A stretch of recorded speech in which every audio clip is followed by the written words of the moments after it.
నమస్తే, welcome to Q news. ప్రస్తుతం మనం వికారాబాద్ నియోజకవర్గం క్యాంప్ కార్యాలయంలో ఉన్నాము. దీన్ని ప్రజాభవన్ అని కూడా అంటారు. ఇక్కడ ఈరోజు ఎన్నేపల్లి ప్రాంతం నుండి పాపగారి గోపాల్ ఆయన సొంత పార్టీ అయిన టీఆర్ఎస్ నుండి కాంగ్రెస్ పార్టీలో చేరడం జరిగింది. అసలు ఎందుకు చేరారు ఆయనని అడిగి తెలుసుకుందాం. ఈరోజు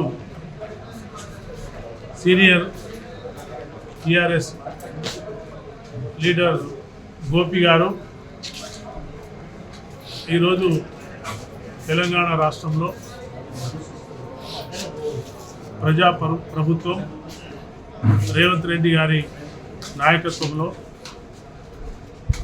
మరి గడ్డం ప్రసాద్ కుమార్ అన్న గారు తెలంగాణ రాష్ట్ర సభాపతి ఆయన ఆధ్వర్యంలో వికారాబాద్ కాన్స్టిట్యున్సీలో వికారాబాద్ మున్సిపాలిటీలో అభివృద్ధి పనులను చూసి ఆకర్షితులై ఈరోజు కాంగ్రెస్ పార్టీలో రావడం జరుగుతుంది. అదేవిధంగా ఆయన చాలా కష్టపడి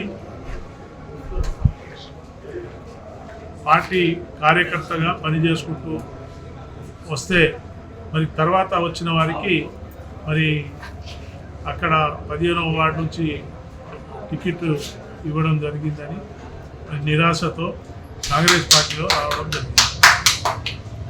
అందరికీ నమస్కారం. నా పేరు గోపి.